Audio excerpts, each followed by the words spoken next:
Ahora damos la bienvenida a María Mercedes Ortiz Rodríguez.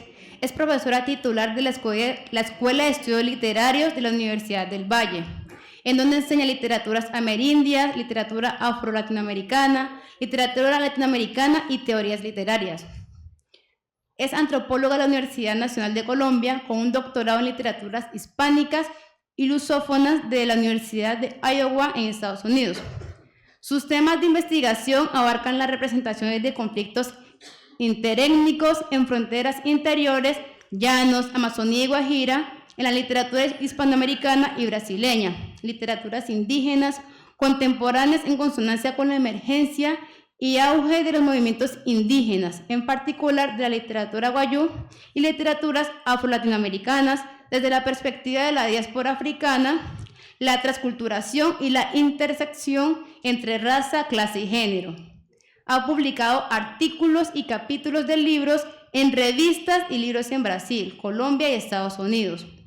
En el 2019, el programa editorial de la universidad le publicó su libro Una selva de palabras, literaturas indígenas contemporáneas en Brasil, Guatemala y Colombia. En 2021, con la misma editorial, publicó el ensayo En los confines del desierto, etnicidad, género y nación en representaciones literarias de la Guajira y los guayú, que hace parte del libro Contiendas de género, discursos teológicos cotidianos y literarios, compilado por Gabriela Castellanos. Bienvenida, profe. Gracias, Paola. Buenas tardes a todas y todos, muchas gracias por estar aquí y prosigo ya que vamos como endeudados con el tiempo. Entonces, este es el título de mi ponencia, Clamando por una patria desde las selvas, seringueiros, caucheros, indígenas y nación, en la obra de Euclides da Cunha y José Eustacio Rivera. Siguiente. Estos dos letrados muy importantes en Latinoamérica, reconocidos escritores ambos, participaron de las... ¿Esto no está muy duro? ¿Cómo se graduó esto? Participaron ambos en comisiones de límites de sus gobiernos que buscaban delimitar las fronteras en la Orinoquía y la Amazonía. Se desplazaron de los centros considerados como civilizados de sus países, el interior andino colombiano y el litoral atlántico brasilero, a estas regiones consideradas bárbaras y salvajes. Siguiente. En su labor, los comisionados ambos escribieron de todo: cartas, telegramas, memorandos, informes, diarios de a bordo, cartas a amigos y parientes. Recogieron una variada información geográfica, astronómica, botánica, histórica y social que consignaron en sus diferentes escritos. Siguiente. Este es Euclides da Cunha, escritor, ingeniero militar y periodista. Recorrió 1905 con la Comisión de Límites Peruano-Brasilera el río Purús en el actual estado de Acre, en Brasil. Acre es esa puntica roja y este es el curso del río Purús. Y Rivera se desplazó con una comisión de límites colombo-venezolana entre 1922 y 1923 por los ríos Orinoco, Inírida, Guainía y Atabapo. Y ya de regreso hacia Colombia viajó por el Río Negro y el Amazonas, donde visitó las ciudades de Manaos y Belén do Pará. Solo puse los mapas del Guainía, no encontré como algo bueno sobre la siguiente. Sigue. La información que ambos letrados recogieron tuvo efectos distintos. La de da Cunha fue una gran ayuda para que el gobierno de Brasil negociara muy exitosamente su tratado de límites con Perú. O sea, Brasil fue un feroz negociador en las fronteras amazónicas, lo supo hacer con mucho éxito y se interesó mucho por hacerlo. En cambio, a Rivera lo ignoró todo el mundo. Hizo debates públicos, presentaciones, charlas, conferencias, nadie le hizo caso. O sea, Colombia no estaba interesada en asegurar sus fronteras amazónicas. Siguiente. Yo lo que me voy a centrar es en cómo representan estos dos autores a los caucheros, a los seringueiros, que es el término en portugués para caucheros, y a los indígenas en un libro póstumo de Da Cunha que se llama A Margem da Historia y en la vorágine. Y planteo que esta representación está mediada por los intereses geopolíticos de Brasil y Colombia en la Amazonía, el estatus que tenían los indígenas selváticos en ambos países en la época, el diálogo de los autores con los discursos sobre la ciencia y la modernidad y a sus ideas sobre el compromiso social y político de los intelectuales. La explotación del caucho en Brasil se dio con mano de obra mestiza proveniente del empobrecido nordeste brasilero azotado por terribles sequías, en particular del estado de Ceará. En Colombia los caucheros provenían del interior andino y no fueron muchos, ya que el caucho se explotó sobre todo con mano de obra indígena. Siguiente. Aquí vemos en lo café, perdón, voy a señalar con el dedo. Esto es el nordeste y aquí está Ceará. Los caucheros peruanos venían de la región andina y los caucheros colombianos de la región andina colombiana. Los indígenas Murui Muiná, Andoque, Bora, Miraña, Ocaina, Nonuya, Muiname, que habitaban en los ríos Igaraparaná y Caraparaná, afluentes del Putumayo, y el Alto Cajuinarí, afluente del Caquetá, fueron brutalmente explotados y diezmados casi hasta el punto de su extinción. Siguiente. Bueno, como ya dijo Margarita, estos hombres quedaban bajo el régimen del endeude, bajo la vigilancia de hombres armados. En la región reinaba la ausencia del Estado y de la ley y predominaba el uso de la violencia. Caboclos también como el término en portugués para mestizo. Entonces, en 1889 se declara la República en Brasil, una monarquía larguísima, y el gobierno brasilero perseguía posicionarse como una nueva civilización progresista, científica y tecnológica en los trópicos. Y las élites brasileras empezaron a plantear que las mezclas raciales del país eran un elemento positivo para el progreso y el desarrollo. Estas ideas antagonizaban con los discursos prevalecientes en Europa sobre los trópicos durante el siglo XIX. En estos discursos se argumentaba que los trópicos eran solo naturaleza o lugares de mezcla y de generación racial. No se podían desarrollar allí culturas y civilizaciones, descalificándose a las culturas indígenas y mestizas como tales. Siguiente. Da Cunha se hace un eco perfecto de estos intereses del gobierno brasilero. Glorifica como una epopeya la ocupación del territorio de Acre por parte de los mestizos nordestinos o sertanejos, a quienes denomina caboclos titánicos. Caboclos que en un territorio considerado totalmente insalubre habían desarrollado en el breve lapso de 30 años una cultura auténticamente brasilera, y lo pongo entre comillas porque Brasil es un país como nosotros también de una variedad cultural enorme, entonces hablar de una cultura auténticamente brasileña me parece un absurdo, pero bueno. ¿Y qué dice Da Cunha de estos hombres? Están amansando el desierto y están construyendo un territorio. Y desierto tiene la connotación de lo salvaje. Así se le decía a la selva desierto, pero también se le decía al nordeste, al sertón. El sertón también se llamaba desierto. Estos caboclos, según explica, constituyen el vehículo que liga Acre con el resto de Brasil, imponiendo la lengua y las costumbres del país sobre una población heterogénea. ¿Y por qué eran tan importantes estos caboclos nordestinos que pasaron de la sequía al agua amazónica? Porque Brasil apeló al principio del uti possidetis. Es un principio legal donde si un país demuestra que hay un territorio ocupado por sus nacionales, es posible delimitar tratados favorables. Por eso eran tan importantes los caboclos para Da Cunha. En realidad dedica unos pocos párrafos a denunciar las miserables condiciones en que vivían los seringueiros bajo el sistema de endeude, y a pesar de glorificar a los seringueiros nordestinos, Da Cunha no les da prácticamente voz en sus escritos. El letrado habla por ellos. En Brasil hay todavía seringueiros. El de arriba es un seringueiro actual y el de abajo es Chico Mendes, el famoso líder de los seringales de Acre, que fue asesinado. Para Acuña, las selvas se podían incorporar a la historia, el progreso y la modernidad a través de la ciencia y la escritura. Así, la oralidad de los singueiros no era confiable para Acuña. Él no creía en la tradición oral, él creía en la ciencia y en la escritura, y Acuña era un fervoroso darwinista social y positivista.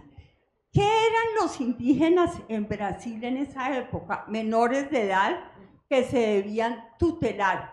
Y esta situación de ciudadanos de segunda fila persistió hasta 1988. Ahí, por primera vez en la historia de Brasil, los indígenas fueron reconocidos como ciudadanos brasileños, o sea, 3 años antes de la Constitución del 91 en Colombia. Estos menores de edad, carentes de ciudadanía, solo le interesaban a Acuña como una ficha más en el juego de intereses entre Perú y Brasil en la Amazonía. Arguye que los seringueiros brasileños trataban muy bien a los indios y que los peruanos no, lo cual no es verdad. Y los Ashaninka, que son los indígenas con trajes cafés, que han sido un grupo importantísimo, enormemente rebelde al dominio español y muy importantes, eran agricultores sedentarios. Entonces Acuña los utilizaba para decir que eran superiores a los nómades caucheros peruanos, pues porque Acuña se dedica a descalificar a los peruanos todo lo que pueden en el libro. ¿Siguen? De hecho, los seringueiros cazaban hombres indígenas y raptaban a sus mujeres y las forzaban a convivir con ellos. Toda la población actual de Acre viene de eso, de ese mestizaje forzado entre seringueiros y mujeres indígenas. A Acuña no le parecía problemático que los seringueiros brasileros invadieran los territorios de los indígenas. Como fervoroso positivista, consideraba que todos los indígenas estaban condenados a desaparecer, pero en realidad no todos los positivistas eran iguales a Acuña. El señor que fundó el Servicio de Protección a los Indios en Brasil, se me acaba de olvidar el nombre, ¿se lo sabe alguno? Bueno, él estaba empeñado en que los indígenas sobrevivieran. Ahora voy a hacer este mismo análisis que acabo de hacer con la representación de los seringueiros, esta vez con la representación de los caucheros.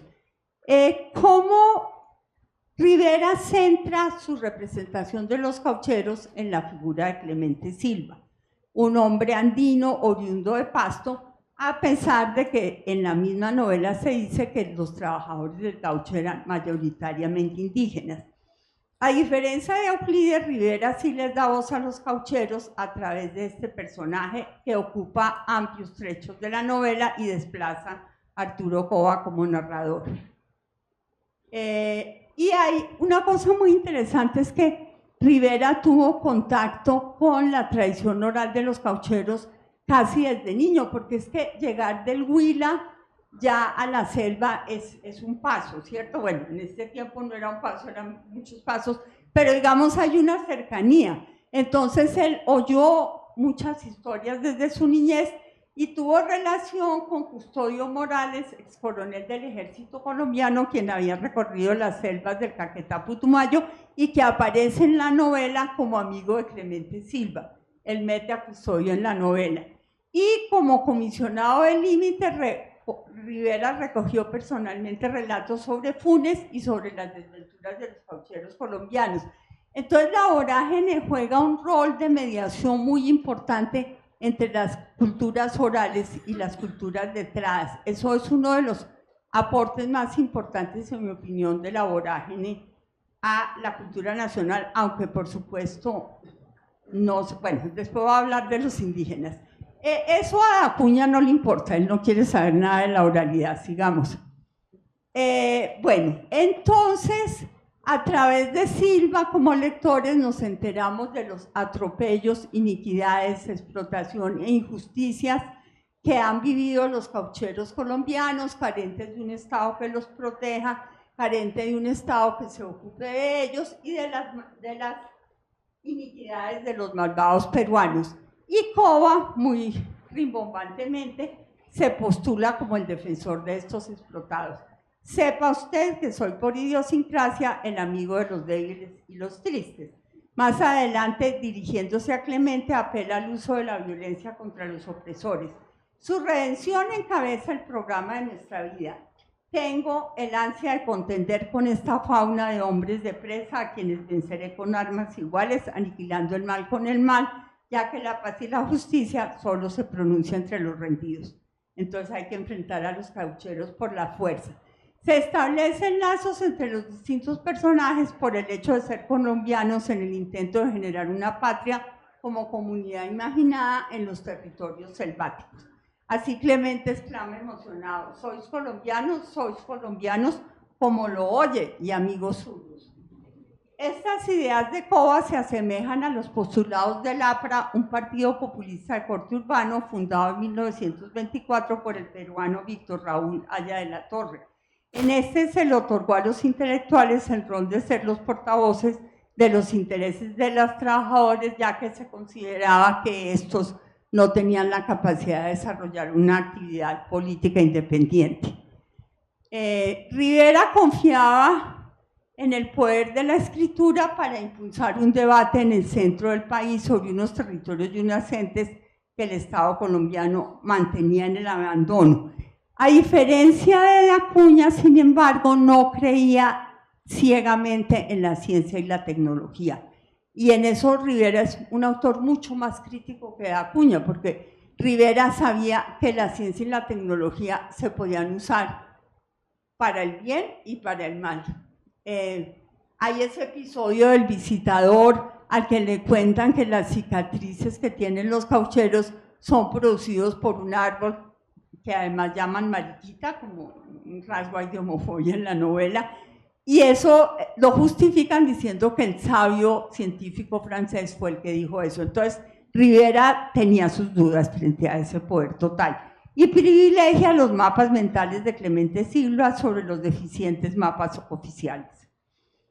Es a través del personaje del viejo cauchero que nos enteramos de lo que ha pasado con los indígenas. Los indígenas selváticos no tienen voz en la novela. No hay en la vorágine un desarrollo de personajes indígenas estructurados.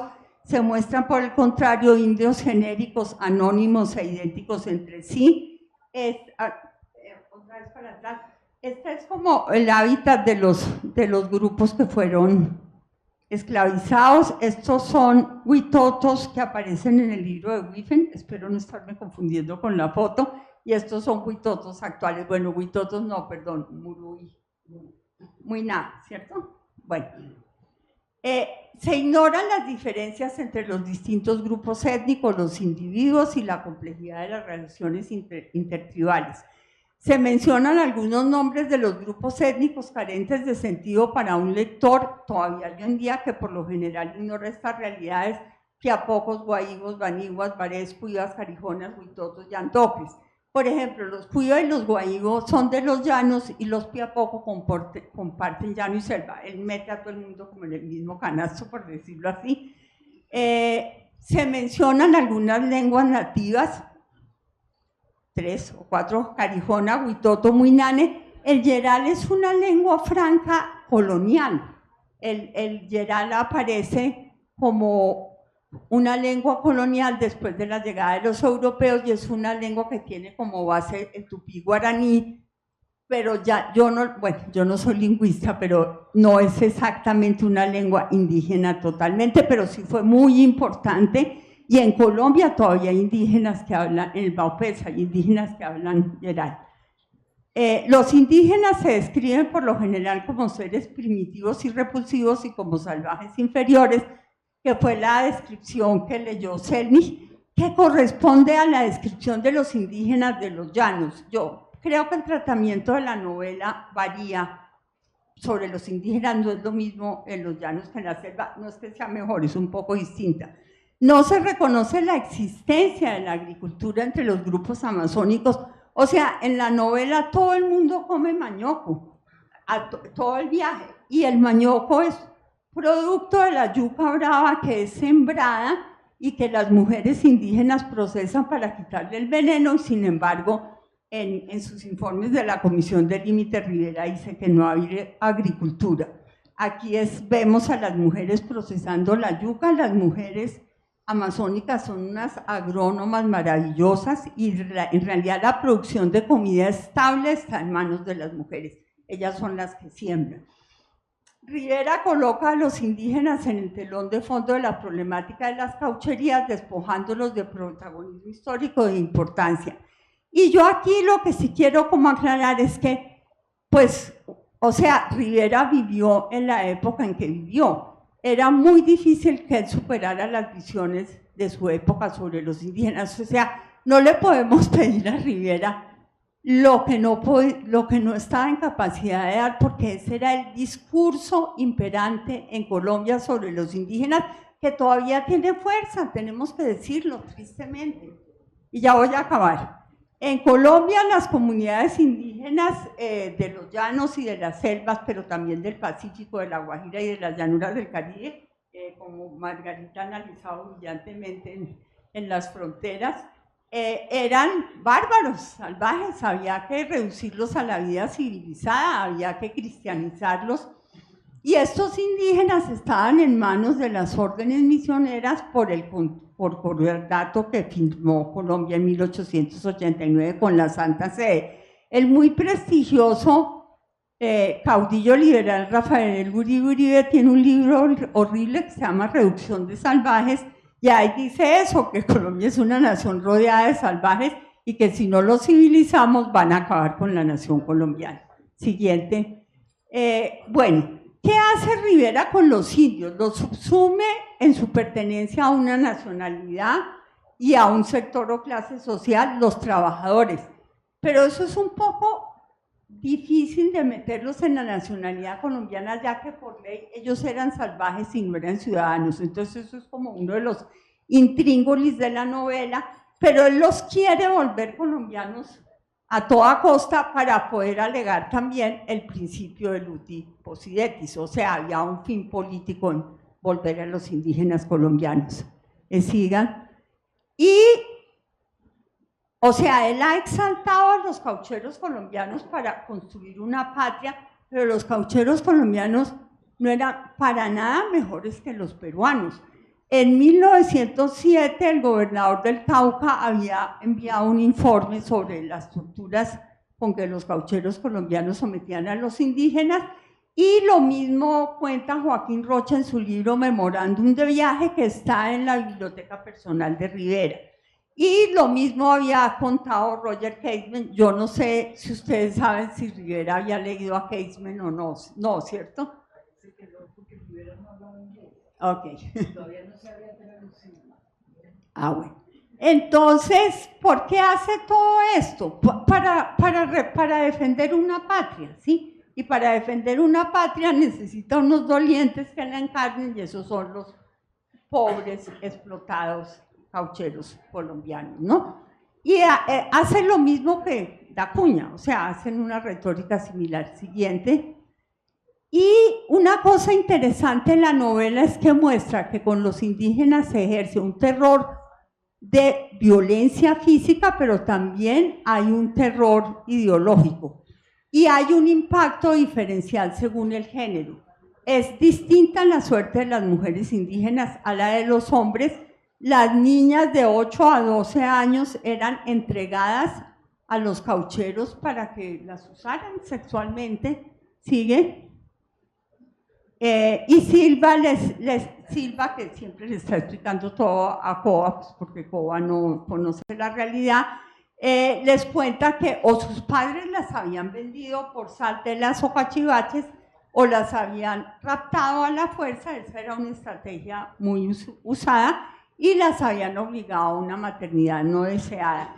Pero también hay un control ideológico, como el cuento ese famoso de que el amo es un ser sobrenatural, amigo del maguaré, que confunde la palabra exactamente, como ya explicó Celis, es decir, del diablo, y por eso los montes le prestan ayuda y los ríos le guardan los secretos de sus violencias. Los patrones caucheros han adquirido el estatus de poderosos seres sobrenaturales. La situación de los niños indígenas me parece la más difícil de todas, pues los niños son siempre los seres más vulnerables, los niños y los ancianos en cualquier sociedad, Y aparte de tener que ver todos los horrores a que estaban sometidos sus padres y madres, también a ellos los obligaban a trabajar. Y en la Vorágine se utiliza la figura de estos niños y las supersticiones, así las llama la novela, para proponer que los indígenas han aceptado su terrible situación sin oponerse ni rebelarse, como ha explicado el profesor Pineda hoy en sus libros. Los indígenas sí se rebelaron muchas veces y tuvieron muchas tácticas de enfrentamiento, pero pues también el poder de los caucheros era horrible. Bueno, y estas son mis conclusiones. La Vorágine es una obra que cruza fronteras importantes en la literatura, ya que descentra la producción letrada del país, la saca de la región andina. Estilísticamente, el lenguaje modernista y poético de Coba da paso a una prosa más realista y testimonial, como en el relato de Clemente Silva. Arturo Coba escribe la novela en los márgenes de la nación, en las barracas de Guaracú, en un libro de contabilidad, algo inaudito en un país que ha sido gobernado por gramáticos y poetas, como explicó la profesora Betty Osorio ayer en su ponencia. Introduce en la literatura colombiana la representación de territorios considerados como la barbarie y por fuera de la nación. Expande así el país como comunidad imaginada. En lo que a los indígenas se refiere, la obra no cruza ninguna frontera. Refrenda el discurso hegemónico sobre estos, que los consideraba pueblos salvajes, primitivos, situados en una escala inferior de la evolución humana, a los que había que reducir, civilizar y cristianizar a toda costa. Millones de colombianos no han cruzado tampoco todavía esta frontera, a pesar de la Constitución de 1991. O sea, este es un país dominado por un racismo estructural que hay que combatir todos los días, porque lo que la gente piensa de los indígenas puede ser todavía bastante parecido a lo que pensaba José Eustacio Rivera. Pero quiero aclarar, como planteó ayer el profesor Fabio Gómez, que sí hay de pronto influencias indígenas en la novela no explícitas y no reconocidas, y que hay que investigar y trabajar.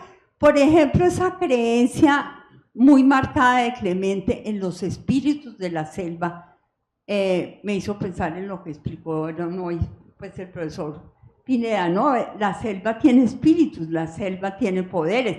Los caucheros habían convivido con los indígenas por muchos años, probablemente asimilaron creencias de los grupos indígenas, y eso aparece en la novela, pero ahí sí hay que hacer toda una labor de excavación. Pero yo sí creo que se podría pensar en esa posibilidad. Muchas gracias.